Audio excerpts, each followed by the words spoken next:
자, 기체의 경우에는 이 정적 비열과 이 정압 비열이 다릅니다.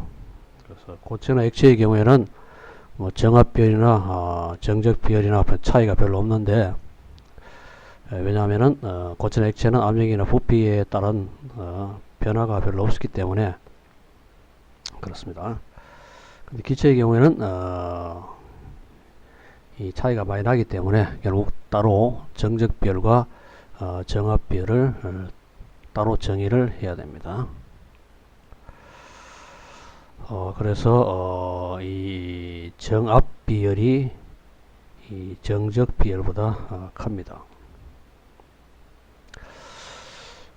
자, 이상기체의 경우에는 우리가 앞에서 보았다시피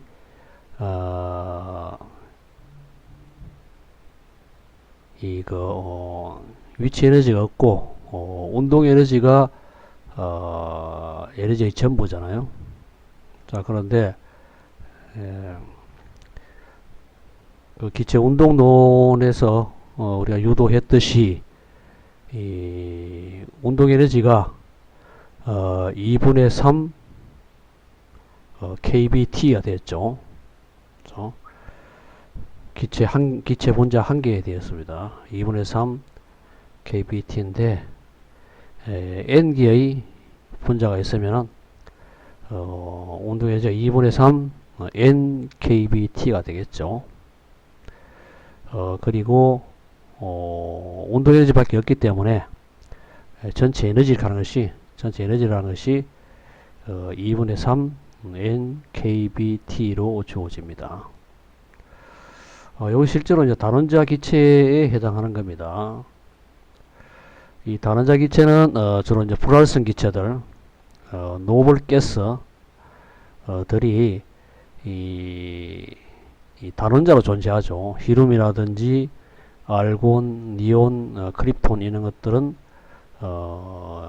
이 전자 구조가 꽉 차 있는 상태예요. 꽉 차 있는 상태니까 다른 원자들과 이 상호작용할 필요가 없어요. 그래서 전자 구조가 완전하기 때문에 이 기체와 다른 기체 원자들과 이 결합해서 이 화학적 어떤 작용을 할 필요가 없습니다. 그래서 이걸 갖다 우리가 불활성 기체라 부르죠. 그래서 이 불활성 기체들은 이 단원자 상태로 존재합니다. 그래서 우리 공기 중에 있는 히륨이나 알곤 이런 것들은 이 원자 상태로 기체가 존재해요. 그래서 이걸 갖다 우리가 단원자 기체라고 부릅니다. 그래서 이 단원자 기체의 경우에는 X방향, Y방향, G방향 이 세 가지 방향이 존재하니까 한 방향에 2분의 3 KT의 2분의 1 KT의 에너지 값을 가지니까 세 방향이니까 2분의 3 KT로 가지고, 그리고 전체 기체의 숫자가 n개 같으면은 그 기체의 에너지는 2분의 3 nkT로 주어집니다. 자, 그런데 이원자 기체의 경우에는 수소라든지 질소, 산소 이런 것들은 이 분자 상태로 존재해요. 그래서 전자 구조가 불완전하기 때문에 원자 상태보다는 이 분자 상태로 존재하는 것이 더 안정되었거든요. 그래서 이러한 기체들은 이런 식으로 분자 상태로 존재합니다. 그래서 이걸 갖다 이원자 기체라고 하고요. 그 다음에 CO2라든지 SiO2 이런 것들은 이제 다원자 기체에 속해요. 그래서 숫자가 훨씬 많습니다. 그래서 이거 CO2는 탄소와 또 수소로 구성되어 있고 이래서 다원자 기체죠. 자, 그래서 이원자 기체의 경우에는 이 원자가 두 개가 이런 식으로 연결이 되어 있거든요. 연결이 되어 있는데 그래서 이것이 X 방향, Y 방향, G 방향으로 움직이는 이외에 이 또 로테이션 할 수 있잖아요. 로테이션 할 수 있고 또 바이브레이션도 가능하잖아요. 지금 요거는 A2나 N2, O2는 같은 원자인데 여기 좀 다르게 그렸습니다만 그래서 이 원자 기체는 이와 같이 로테이션을 가능하죠. 로테이션이 가능하고 또 바이브레이션이 가능해요. 이런 식으로 진동을 하잖아요. 다른 자 기체는 한 개니까 뭐 이러한 로테이션이나 또는 이 바이브레이션 운동을 고려할 필요가 없잖아요. 그래서 결국 이 로테이션 운동하고 이 바이브레이션 운동, 이 회전 운동과 진동 운동, 이것에 의해서 각각 에너지가 2분의 1 kBT만큼 더해져요. 그러니까 두 개가 있으니까 2분의 1 kBT 꼬박이 2니까 결국 2분의 5 nkBT가 됩니다. 그래서 이원자 기체의 경우에는 이와 같이 이 다른자 기체보다도 kBT만큼 에너지가 더 커요. 그것은 이 회전운동하고 진동운동 때문에 그렇습니다. 자, 그리고 이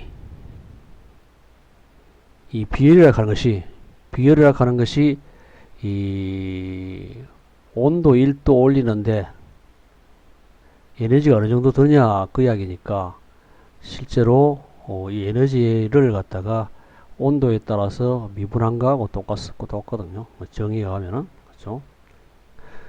비열의 정의가 온도를 1도 올리는데 에너지가 어느 정도 드냐 그 이야기니까요. 그래서 요걸 미분하면 돼요. 온도에 따라서. 그래서 이 최적 부피를 일정하게 유지하면서 온도를 올릴 경우에 그래서 이 정적 비열은 요것을 그대로 미분하면 돼요. 그래서 N 곱하기 KB 요것이 R이잖아요. R이기 때문에 그래서 2분의 3R이 나옵니다.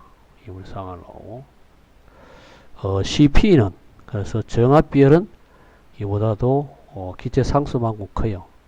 그래서 2분의 5R이 돼요. 자, 그래서 다른자 기체의 경우에 R이 8.31 줄 per 몰 K거든요. 요 값을 가지잖아요. 우리 앞에서 했다시피. 그래서 여기다가 R을 갖다 넣어주면은 값이 12.5 정도 되겠죠. 요 가까이 돼요. 12. 얼마 돼요. 되고 CP는 여기다 R을 더한 그 값이니까 CP는 20.8 정도 돼요. 자, 여기 실험값이에요. 실험값인데 금방 우리가 이론적으로 이런 식으로 그 에너지를 정의하고 그리고 비율을 계산하면은 2분의 4만이 나오는데 이것이 잘 맞죠. 그래서 8.31을 곱하면 히륨은 12.5고 알곤도 잘 맞고 니온이 이보다 조금 큽니다만 12.7 됩니다만 크립톤도 약간 12.3인 거고 그 CP는 거의 20.8로 거의 잘 맞고 있어요. 자, 그래서 이 다른자 기체의 에너지는 이런 식으로 정의할 수 있다는 것을 알 수 있습니다. 그리고 이원자 기체의 경우는 CB가 2분의 5R이죠. 여기 2분의 5니까 2분의 5R이 얼마냐면 20. 얼마 돼요. 여기 20.8 되는데 20.4, 20.8은 비싸게 그 값을 만족하죠. 자, 그리고 CP는 이보다도 8.31 크니까 28.8 이런 식으로 돼요. 그래서 이원자 기체도 이 에너지가 요구하는 것에 잘 맞고 있다는 것을 알 수 있습니다. 다원자 기체는 좀 복잡한데 그것에 대해서 이야기하지 않겠습니다. 그래서 우리가 주로 다루는 것이 이 다원자 기체 또는 이원자 기체니까 두 가지만 이야기하도록 합니다.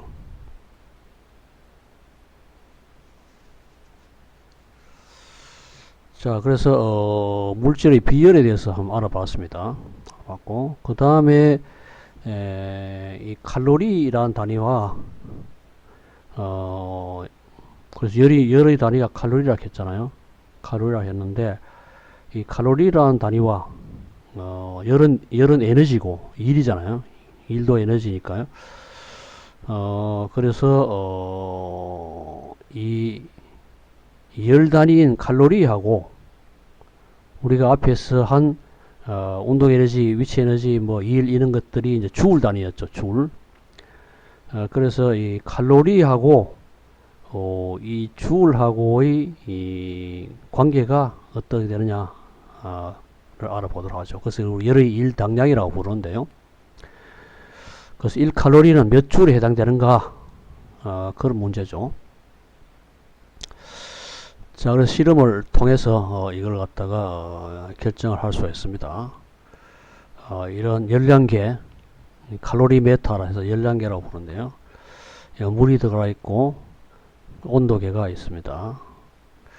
그리고 이 질량의 M을 이 도로에 매달아 가지고 이거 낙하를 시키면은 이것이 회전하죠.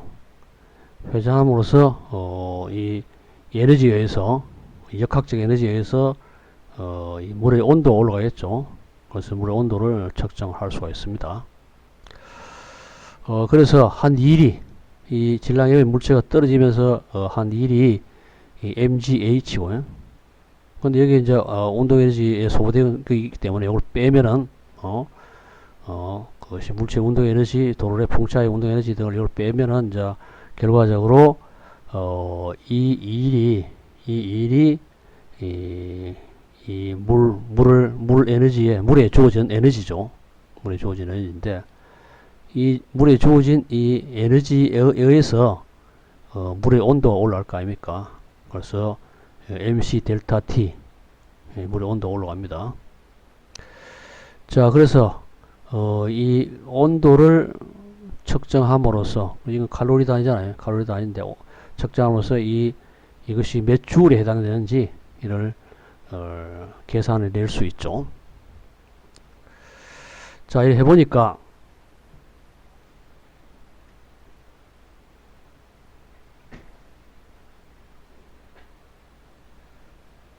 1칼로리의 열은 4.2줄에 해당되는 것을 발견을 했습니다. 그래서 이걸 갖다 우리가 열의 일당량이라고 불러요. 그 열 칼로리라는 것이 일에 어떻게 해당되느냐, 4.2줄에 해당된다, 그런 이야기죠.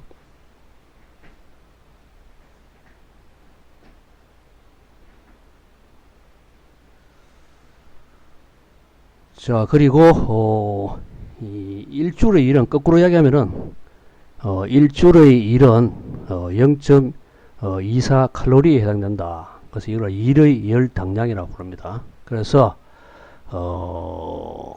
열의 단위인 칼로리하고 에너지 단위인 줄하고 이 관계를 이 실험을 통해서 결정할 수가 있죠. 그래서 결정한 값이 1칼로리가 4.2줄에 해당된다는 것을 발견을 했습니다.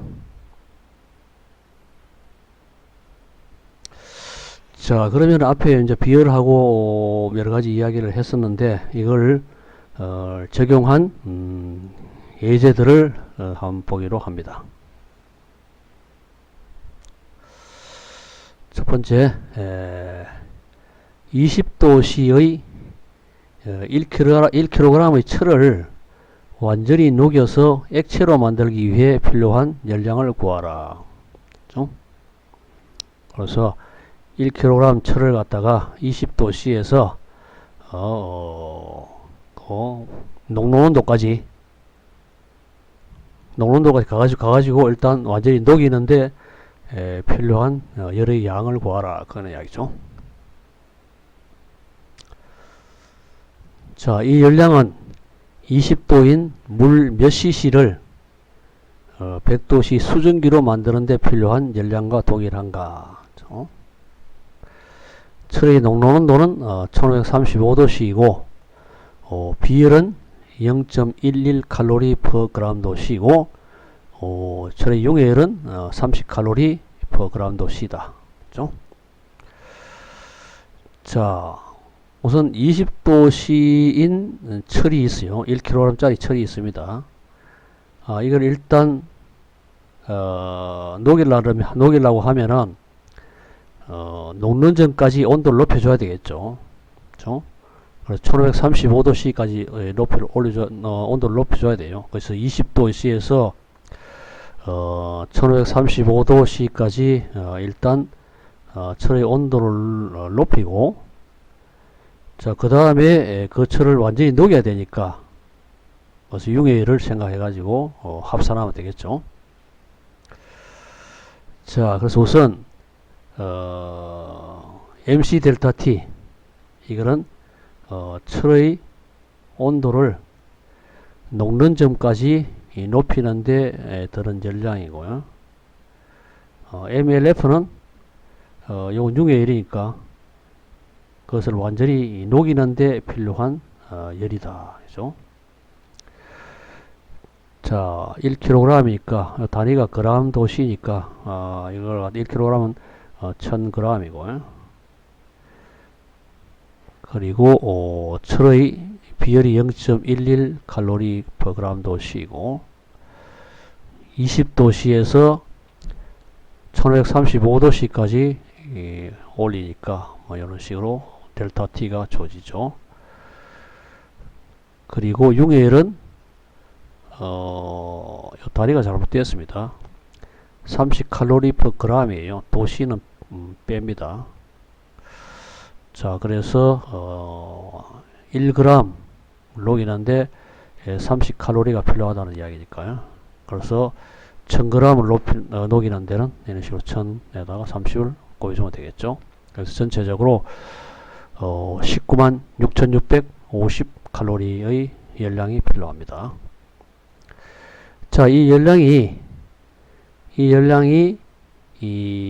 물 몇 cc를 20도씨인 물에서 완전 수증기로 만드는데 필요한 열량과 동일한가 그걸 물었죠.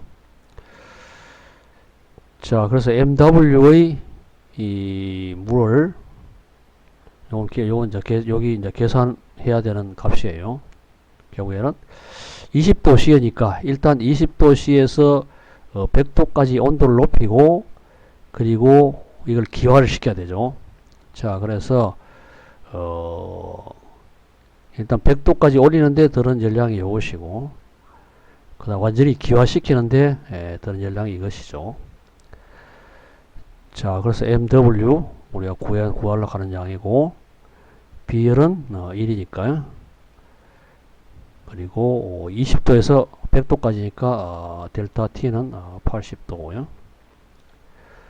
그리고 기화시키는데 MW에다가 1g당 539칼로리니까 물을 기화시키는데요.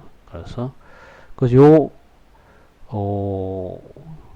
열량이 결국 이제 이 열량과 철을 녹여서 완전히 액체로 만드는데 필요한 열량과 동일한 하게 되니까 그때의 물의 질량을 구할 수 있겠죠. 그래서 317.69g 이라는 것을 알 수 있습니다. 그래서 20도씨인 철 1kg을 완전히 액체로 만드는데 필요한 열량을 가지고 물 20도이신 물 317.69g을 완전히 수증기로 만드는데 그 필요한 열량과 같다는 것을 알 수가 있습니다. 좀.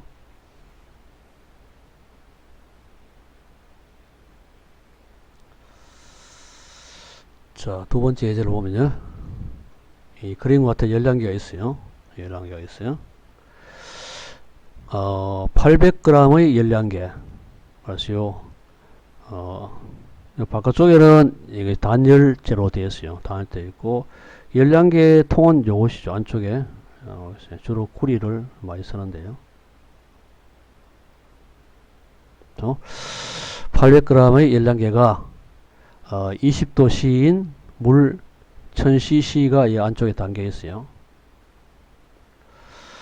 자, 130도씨인 알루미늄 500g을 물 속에 잡이었습니다. 잡이었면은 이 최종 온도가 30도가 됐다. 원래 20도 된 물이 30도가 됐다. 그죠? 이 열량계의 비열을 구하라 했어요. 열은 외부로 달아나지 않는다고 가정한다. 그리고 알루미늄 비열은 0.2 칼로리 per 그램 도시다. 됐죠? 자, 그래서 이 처음에는 이 20도씨인 상태로 되어 있는 물하고 이 열량계 통이 130도씨인 알루미늄을 자이음으로써 최종 온도가 30도씨가 됐다. 그런 이야기잖아요. 자, 그러니까 이 알루미늄이 결국 온도를 높였죠. 그래서 알루미늄의 이 열이 결국 열량계하고 물의 온도를 높였어요. 그러니까 이 알루미늄이 준 열량, 그래서 M 알루미늄, C 알루미늄, 델타 T 알루미늄, 이것이 알루미늄이 이 열량계에 준 열이죠. 에너지고, 이 에너지에 의해서 물의 온도가 올라갔고 또 열량계의 온도가 올라갔어요. 됐죠? 자, 그래서 여기서 묻는 것은 열량계의 비열을 물었습니다. 자, 값을 대입해 보면요. 알루미늄은 500g이니까 500g이고 비열이 0.2 자, 온도는 이 130도씨에서 30도로 떨어졌잖아요. 그래서 130 빼기 30이고 이것이 알루미늄이 이 열량계에 준 열이에요. 그 다음에 물은 1000cc죠. 1000cc니까 1000g이고 그리고 비열이 1이고 20도에서 30도 올랐으니까 30도 빼기 C이고요. 그 열량계 통은 질량이 800g이에요. 800g이고 비열은 우리가 모르겠고 좀 구해야 되고 온도는 20도씨인 것이 30도가 되었으니까 이런 식으로. 자, 그러면 이걸 쉽게 이 열량계 통의 비열을 구할 수가 있습니다.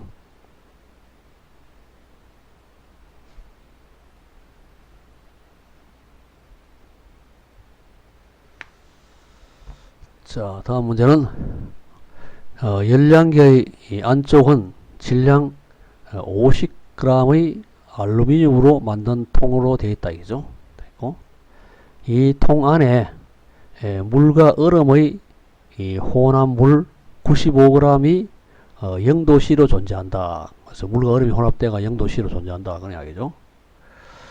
자, 100g의 알루미늄 덩어리를 100도씨로 가열한 후 열량계에 넣었더니 온도가 5도씨 오르는 것이 관찰되었다.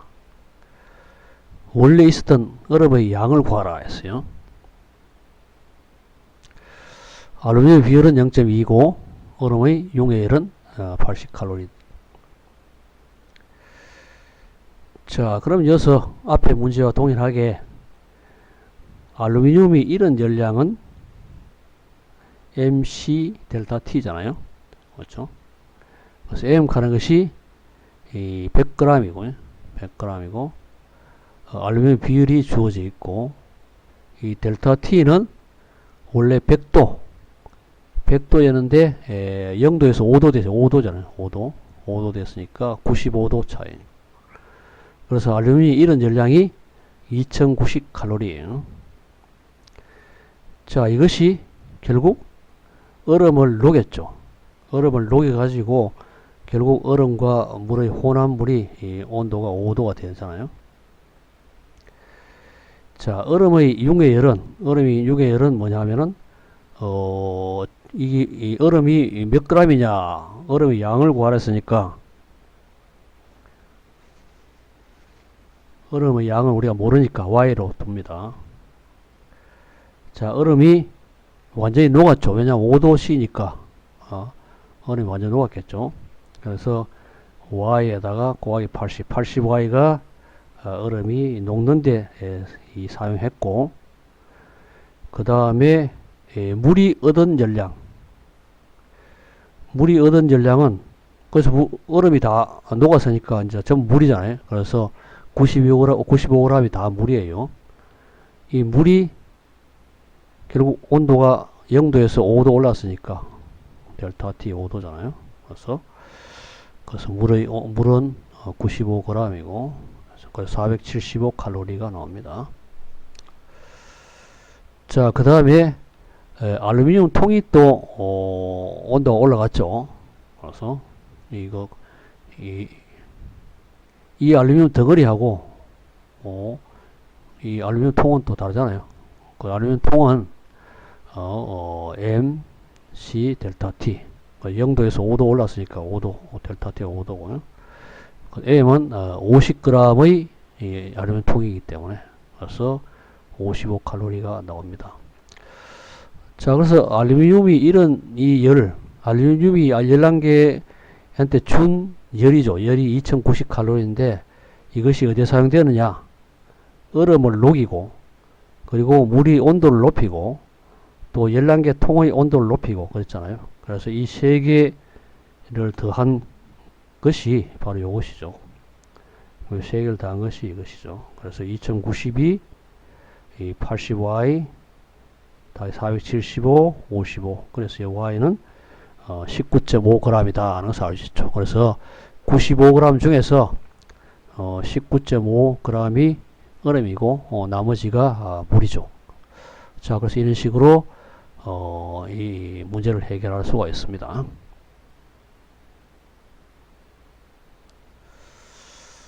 자, 다음 문제는 이 순간 온수기 속을 10도씨의 물이 들어가서 60도씨의 물이 되어서 나온다.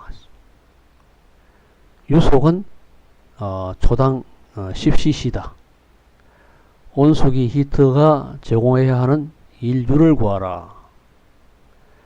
히터에 공급되는 열은 모두 물의 온도를 높이는 데 사용했다고 가정한다.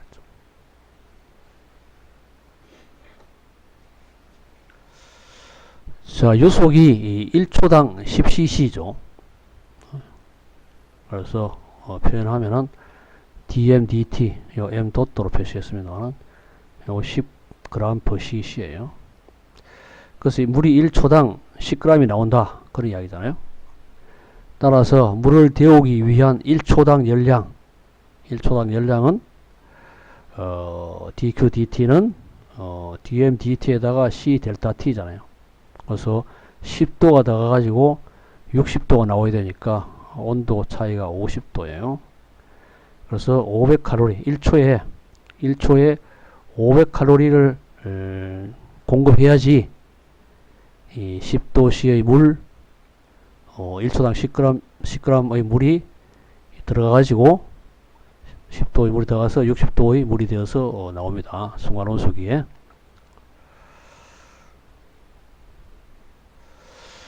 자, 일유를 구하라 했기 때문에 결국 단위를 와트 단위로 고쳐줘야 되는데,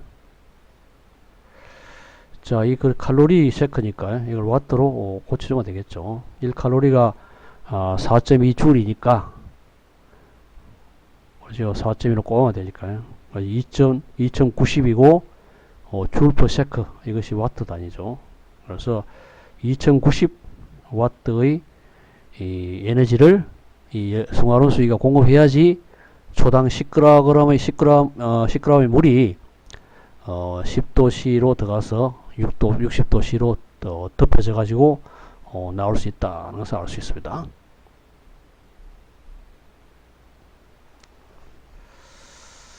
자, 다음 문제를 봅시다. 100cc의 커피가 90도, 온도가 90도다. 그죠? 좀 뜨거운 커피예요. 자, 이런 이 뜨거운 커피를 마실 수 없으니까 좀 식힐 필요가 있죠. 그 0도씨인 얼음 몇 g을 넣어야 커피 온도가 40도씨로 떨어지는가? 그죠? 자, 커피의 비율은 물의 비율과 동일하다고 가정하고, 주위로 열의 방출은 없다고 한다. 커피 양보다 물의 양이 훨씬 많을까요? 그래서 결과적으로 이제 이 물 플러스 커피에서 커피가 차지하는 그런 이 그람이 워낙 적기 때문에 이 커피 전체의 이 비율을 물의 비율과 동일하다고 가정해도 별 문제가 없죠. 자, 그래서 앞에 문제들과 동일하게 이 커피가 이런 전량, 커피 온도가 내려갔잖아요. 그래서 커피 이런 전량이 결국 얼음이 얻은 전량과 동일하다. 그런 이야기죠. 얼음이 완전히 녹을 거 아니라요. 녹을 거니까 그래서 이 얼음이 얻은 전량과 그리고 커피 이런 전량은 동일하다는 것을 알 수 있어요. 자, 커피가 이런 전량은 이것이죠. MC 델타 T고, 자, 그리고 이 얼음은 결국 녹아야 되죠. 일단 녹아야 되니까 용해열을 계산해 줘야 되고, 용해열이고 그럼 물이 됐으니까 물이 또 온도가 높아졌죠. 그렇죠? 0도에서 또 40도까지 가야 되니까요, 얼음이. 자, 그래서 이 두 가지를 함께 생각해 줘야 돼요. 자, 커피가 이런 열량은 커피가 100g이니까요. 100cc니까 뭐 100g이죠. 그 비율은 1칼로리 per g도 쓰고, 이 90도에서 40도로 떨어져 있기 때문에 델타 T는 이것이에요. 그래서 이것이 이 커피가 이런 열량입니다. 이 열량을 받아 가지고 얼음이 녹았죠. 얼음이 일단 녹고, 얼음이 녹으면 0도C잖아요. 0도C인 얼음이 다시 40도C로 올라가잖아요. 그래서 이것이 0도에서 40도C로. 그래서 이것이 얼음이 얻은 열량이에요. 자, 여기서 이 얼음의 이 질량을 계산할 수 있겠죠. 그래서 41.7g이 나옵니다. 그래서 100cc의 이 커피 온도가 90도인데 이걸 식히기 위해서 41.7g의 얼음을 넣어주면은 커피가 온도가 40도로 떨어진다는 것을 알 수가 있습니다.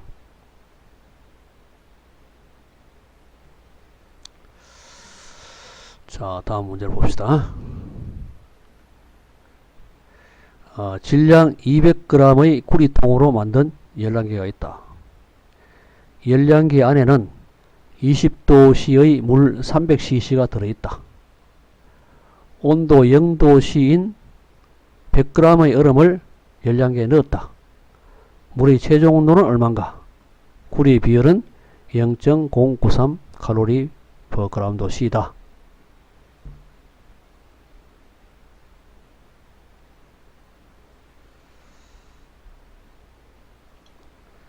자, 이 경우에 이 최종 온도가 0도씨 이상이라고 가정을 합시다. 그럴 경우에는 얼음은 모두 녹겠죠. 자, 그래서 얼음이 얻은 열량은 열량계와 물의 온도를 내린다. 자, 얼음이 녹아서 일단 녹죠. 녹는데 이 정도의 에너지가 필요하고, 그리고 이 온도가 또 떨어지죠. 떨어지는데 이러한 열량이 필요하죠. 자, 그래서 얼음이 얻은 열량이 이것이에요. 얼음이 녹아서 어떤 온도까지, 평형 온도까지 갑니다. 가는데 필요한 열량을 이것이죠. 자, 이것은 결과적으로 이 열량계 온도가 내려갔으니까 열량계가 이런 기죠. 열량계하고 그 안에 들어있는 물이 이 온도가 내려서 그리고 이런 열량이고, 요것은 얼음이 얻은 열량이에요. 최종 온도를 우리가 모르니까 최종 온도를 T라 두면은 얼음은 녹아서 0도잖아요. 0도에서 어떤 T까지 가겠죠. T까지 가고, 그래서 델타 T 아이스는 T예요. 그래서 T 빼기 0이니까 그게 T잖아요. 자, 그리고 물은 원래 20도 C잖아. 20도에서 C에서 떨어지겠죠. T까지 떨어져요.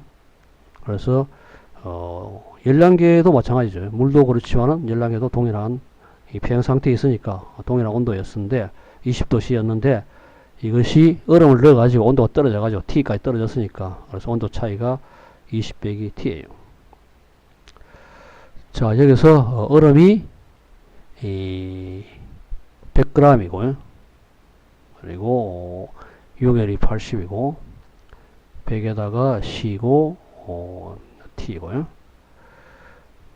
그리고 열량계의 질량이 200g이고 이 열량계를 만든 구리의 비열이 0.093이고 온도 변화가 20 빼기 T고 그리고 그 안에 들은 물 300cc 300g이고 1이고 20 빼기 T 있죠. 자, 이 식에서 T를 구하면 되겠죠. T는 2.93도C가 나옵니다.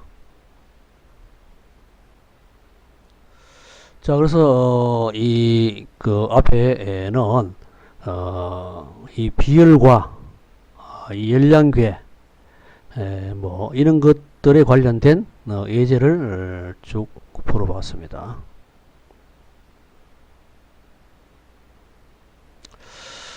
자, 다음에는 연력학 제1법칙에 대해서 한번 보도록 하겠습니다. 연력학 제1법칙은 에너지 보존칙이에요. 그래서 이 그림으로 딱 표시 하나 해놨는데 이것이 연력학 제1법칙을 완벽하게 설명해 주고 있습니다. 어떤 계가 있어요. 어떤 계에 열을 갖다가 주면은 외부에서 열을 공급해줘요. 공급해주면은 일을 하죠. 일을 해요. 외부로 일을 하죠. 외부로 일을 하는데 일부는 그 내부의 온도를 변화시키는 데 사용하고 일부는 외부로 일을 해요. 그래서 우리가 Q라는 열 에너지를 공급하면은 이 내부 에너지를 일단 변화시키고 나머지는 또 외부로 일을 해주죠. 그래서 에너지 보존칙이잖아요. 그렇죠?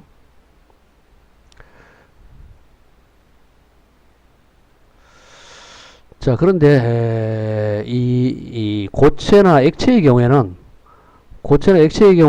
이 W가 거의 없어요. 그래서 일을 거의 외부로 해주지 않죠. 부피 변화가 거의 없잖아요. 부피 변화 없죠. 그래서 이 고체나 액체의 경우에는 열을 주면은 뭐 거의 전부를 그 고체나 액체의 온도 변화하는 데 사용해요. 그 내부의 에너지 변화하는 데 사용하고 아주 작은 양의 일을 부피 변화가 엄청나게 작은 부피 변화이기 때문에 우리가 고체나 액체의 경우에는 열을 가하면은 그 열이 대부분의 그 물체의 온도를 높이는 데 사용했다. 이런 식으로 이야기해도 틀리진 않습니다. 반면에 기체의 경우에는 일을 많이 하죠. 그래서 팽창하고 이러니까 열을 주면은 팽창하고 이러니까 외부에 일을 많이 하죠. 그래서 이 기체를 우리가 열기관에 사용을 합니다.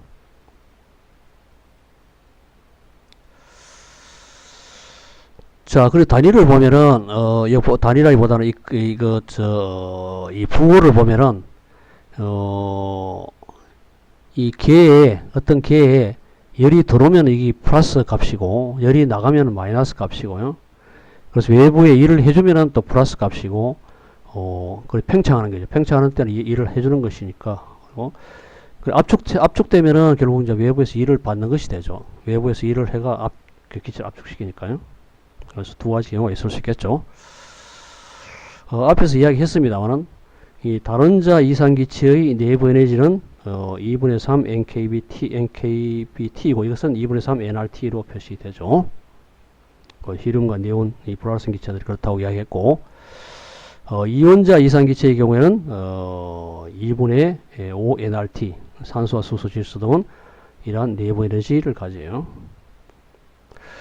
자, 그래서 연력학 제일법칙은 에너지 보존칙으로서 외부에서 개에 열이 가해지면은 일부는 이 온도 변화에, 내부의 온도 변화에 사용하고 나머지는 외부에 일을 한다. 뭐 이런 식으로 요약할 수가 있습니다.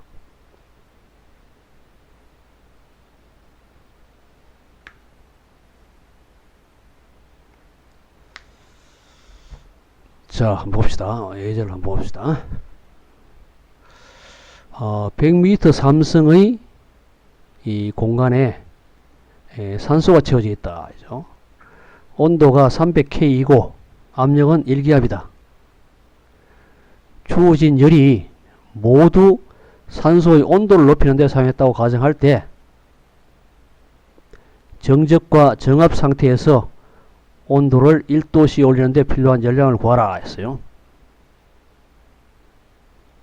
자, 산소의 정적 비열과 정압 비열은 각각 21.1 그리고 29.4 J/mol K이다.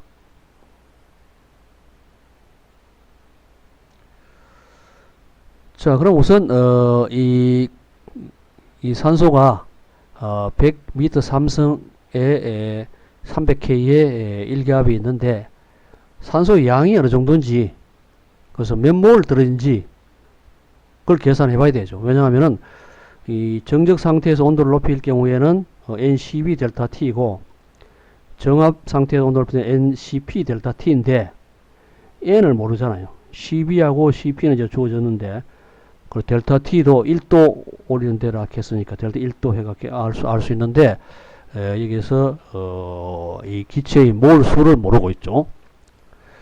자, 그러면 이거는 이상기체라고 할 경우에 PB는 nRT에서 구할 수 있겠죠. N은 RT분의 PB예요.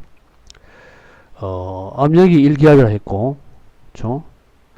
그리고 부피는 이 리터로 고치면은 1m 삼성이 10의 3승 리터잖아요. 그러니까 100에다가 곱하기 10의 3승 하면 되고, R은 0.082 리터 ATM 몰 K 되죠. 오늘 300K이고, 그래서 전체가 4065몰임을 알 수 있어요.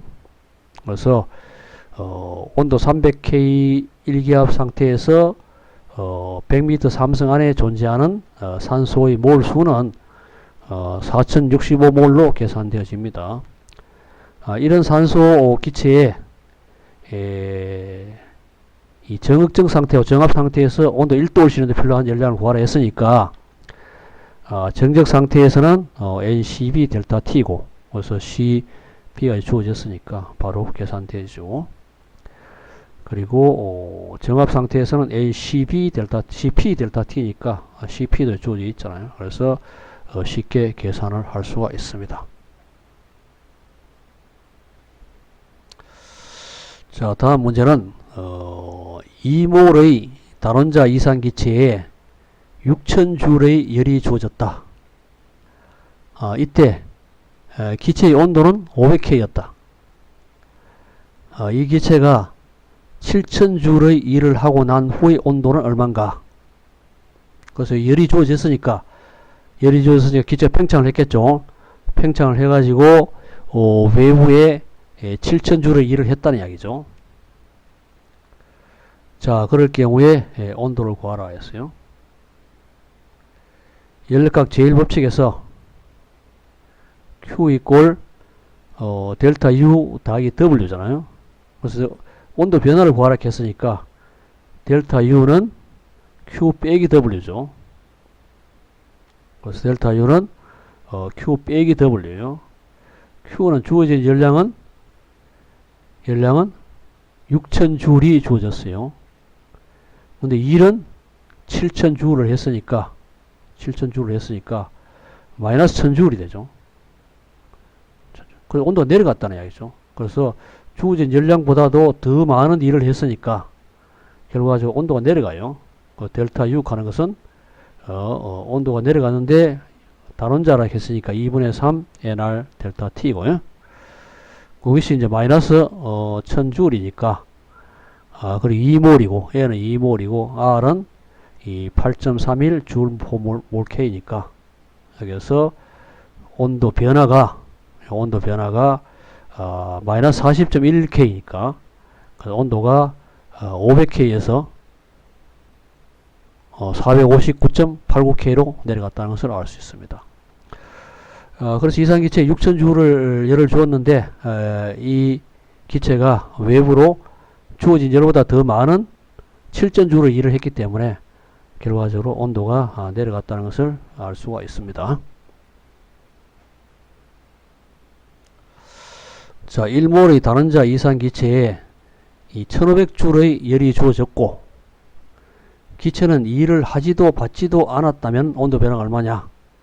그건 델타 일을 하지도 않았으면 W가 0이라는 소리잖아요. 그래서 열이 주어진 열이 모두 다 온도 변화에 사용했다. 그런 이야기잖아요. 자, 그래서 델타 U가 Q 빼기 W인데 일을 하지 않았고 열은 1500J이 주어졌고 그래서 온도가 올라갔겠죠. 온도가 델타 U가 2분의 3 NR 델타 T가 1500J니까 N이 1몰이고 R은 8.31이고 해서 델타 T가 120.34도 온도가 올라갔다는 것을 보여주고 있습니다. 자, 반면에 이 기체에 1500J의 일이 주어졌다면 압축시켰죠. 그래서 열은 안 주어졌고 1500J의 일이 주어졌다면 압축되었다면 온도 변화가 얼마냐? 자, 동일하게 델타 U는 Q 빼기 W인데 열은 주어지지 않았고 일을 받았으니까 이 W가 마이너스 1500이죠. 그래서 이 델타 U 자체가 1500J로 온도가 증가했죠. 그래서 델타 U가 2분의 3의 날 델타 T인데 1500J니까 이것이 120.34K 온도가 올라갔다는 것을 보여주고 있습니다.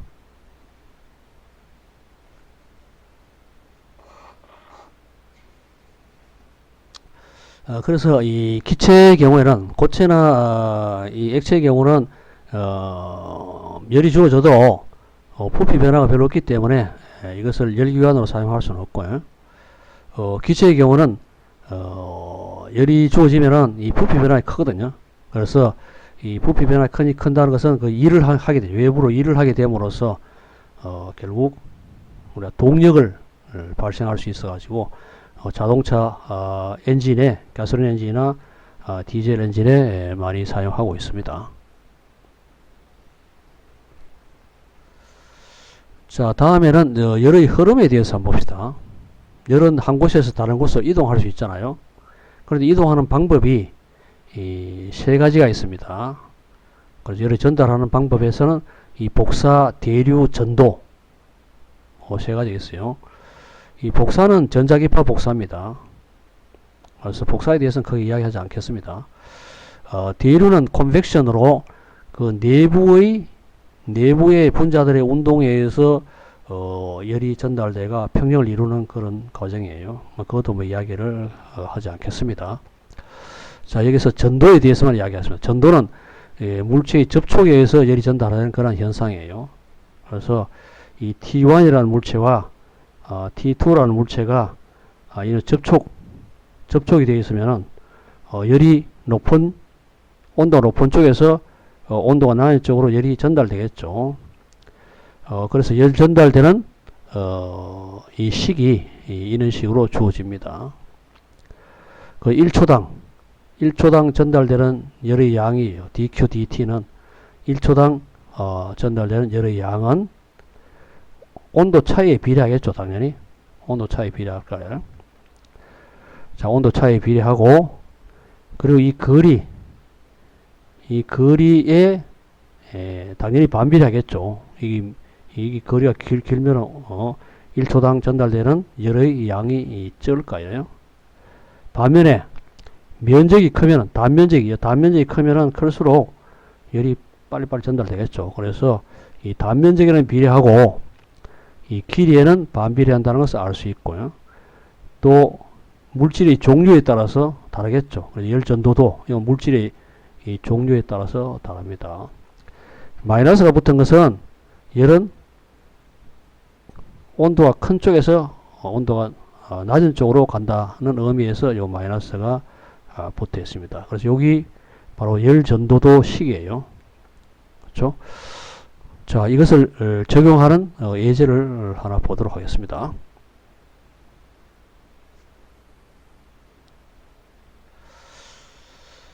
자, A와 B 두 금속이 접촉에 있다. 그래서 A 금속하고 B 금속이 접촉에 있습니다. 두 금속의 단면은 동일하고 접촉에 있는데 이 단면적이 동일하다고 했어요. 길이는 A가 B보다 2배 길다. A가 B보다 2배 길다 했어요. 그리고 열 전도도는 A가 B보다 3배 빠르다. 빠르게 전달된다. 이런 거죠. A와 B의 끝부분의 온도가 이쪽은 100도씨고 여기 40도씨라면은 두 금속의 접촉 부분, 요 부분이죠. 요 부분 온도는 얼마인가 했어요. 자, 그러면 1초당 여기서 이래 가는 열량하고 여기서 이래 빠져나가는 열량 같아야 되겠죠. 당연히 그 에너지 보존 측에서 같아야 되죠. 그래서 1초당 전달하는 열량은 같죠. 같으니까 앞에 이 식을 이용하면 1초당 전달된 열의 양은 이런 식으로 주어지잖아요. 자, 여기서 여기까지 보면은 길이가 LA라 칩시다. A라고 LA고 단면적은 A 그리고 열 전도도가 KA라 칩시다. 이 온도가 T고 여기가 100이니까 T 빼기 T1이 되겠죠. 그래서 요것이 이제 1초당 여기서 여기까지 전달되는 열의 양이에요. 자, 이것이 또 이어서 여기까지 가는 전달되는 열하고 똑같겠죠. 그래서 LB 분의 KB A 빠졌습니다. A. 다음에 똑같았겠는데 A 빠졌고 T2 빼기 T죠. 자, 이 식에서 KA가 B보다 3배 크다 했으니까 열 전도도가 3배 크다 했잖아요. 이렇게 되고 길이는 2배. 단면은 똑같으니까 떨어지고 그래서 중간의 온도가 76도씨임을 알 수가 있습니다. 자, 다음 문제는 크기가 동일한 두 금속 A와 B가 접촉해 있다. 똑같다는 이야기죠. 길이도 똑같고 단면적도 똑같은 그 금속 A, B가 접촉해 있다. 열 전도도는 A가 B의 4분의 1이다. 그렇죠? 그래서 A가 전도가 잘 안 되죠. 그렇죠? 두 금속의 끝에 열을 가하여 각 금속의 두 끝의 온도 차이를 동일하게 만들었다. 요까지의 온도차 델타 T, 요까지 온도차 델타 T로 만들었다. 이거죠. 자, 이 경우에 두 금속의 열 전달률의 비를 구하라. 그 열 전달률은 A는 이런 식이고 B는 이런 식이고 요것이 KAA L분의 델타 T, KBA L분의 델타 T잖아요. 그래서 길이도 똑같고 단면도 똑같기 때문에 단지 KA하고 KB만 다르죠. 그래서 KA가 KB의 4분의 1이니까 결과적으로 열 전달률이 4분의 1임을 알 수 있죠. 뭐 당연하죠. 왜냐하면 열 전도도가 4분의 1 차이고 나머지 다 똑같기 때문에 A 쪽이 B 쪽보다 열 전달률이 4분의 1밖에 되지 않는다는 것을 갖다 우리 쉽게 이해를 할 수가 있습니다. 자, 그래서 지금까지 연력학 제일법칙에 관련된 그러한 몇 가지 예제와 이 열 전달 중에서 이 전도에 관계된 열 전달 그 예제들을 풀어봤습니다.